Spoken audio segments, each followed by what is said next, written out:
दोस्तों नमस्कार। पीओके को लेकर भारत को एक बहुत बड़ी सफलता मिली है। इसे यूं भी कहा जा सकता है कि भारत को पीओके वापस लेने का गोल्डन चांस मिल गया है। अगर भारत ने अब भी कदम नहीं उठाया तो शायद फिर हमें ये मौका नहीं मिलेगा। मैं ऐसा क्यों कह रहा हूं, वो आपको इस पोस्ट को देखने और सुनने के बाद समझ आ जाएगा। तो इसे विस्तार से समझने के लिए शुरू करते हैं हमारी आज की पोस्ट। दोस्तों, हाल ही में G20 समिट के दौरान भारत, सऊदी अरेबिया, यूएई और अमेरिका ने मिलकर एक इकोनॉमिक कॉरिडोर बनाने की घोषणा की है और ये इकोनॉमिक कॉरिडोर भारत से शुरू होकर अरब देशों से होते हुए यूरोप तक पहुंचेगा। ये कॉरिडोर शिपिंग और रेल लाइन से मिलकर बना होगा। इस पूरे इकोनॉमिक कॉरिडोर की घोषणा हो चुकी है और आने वाले 60 दिनों में सभी देश बैठकर आगे की प्रक्रिया को शुरू कर देंगे। लेकिन जब से इस कॉरिडोर की घोषणा हुई है तभी से सभी लोग सिर्फ इसके फाइनेंशियल बेनिफिट की बात कर रहे हैं कि कैसे इससे भारत की अर्थव्यवस्था बढ़ेगी, भारत के एक्सपोर्ट तेजी से बढ़ेंगे। खासकर यूरोप के अंदर भारत का व्यापार बहुत ज्यादा बढ़ जाएगा।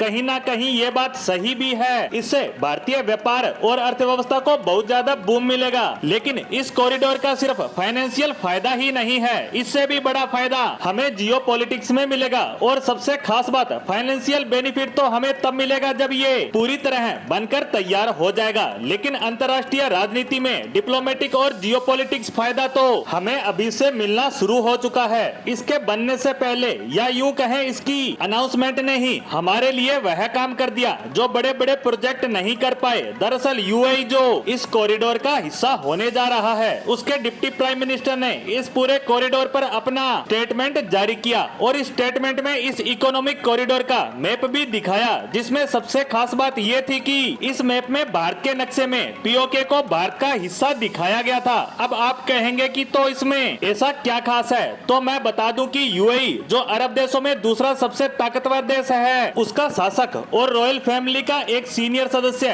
पहली बार पीओके को भारत का हिस्सा बता रहा है। वरना ये छोटे लेवल पर भी अगर कोई नक्शा जारी करते थे तो उसमें पीओके को या तो विवादित हिस्सा दिखाते थे या पाकिस्तान का हिस्सा। यह पहली बार हुआ है जब पीओके को पूरी तरह भारत का हिस्सा दिखाया गया है। यकीन मानिए, इसे भारत के नजरिए से देखा जाए तो यह बहुत बड़ी बात है, क्योंकि ये काम यूएई जैसे देश ने किया है जिसने दर्जनों बार पाकिस्तान को बैंकक्रप्ट होने से बचाया है। इसके उदाहरण की बात करें तो लगभग 6 महीने पहले पाकिस्तान का सेंट्रल बैंक बैंकक्रप्ट होने जा रहा था क्योंकि उसके पास खजाना नहीं बचा था। उस समय यूएई सामने आया था और उसने $2 बिलियन पाकिस्तान के सेंट्रल बैंक में रिजर्व के रूप में रखे थे। तब जाकर पाकिस्तान की करेंसी, इकोनॉमी और बैंक दिवालिया होने से बचे। यानी जब जब ये संकट में फंसे यूएई इन्हें बचाने आया। अब आप ही विचार कीजिए, इस इकोनॉमिक कॉरिडोर के मैप में पाकिस्तान के इतने बड़े दोस्त ने पीओके को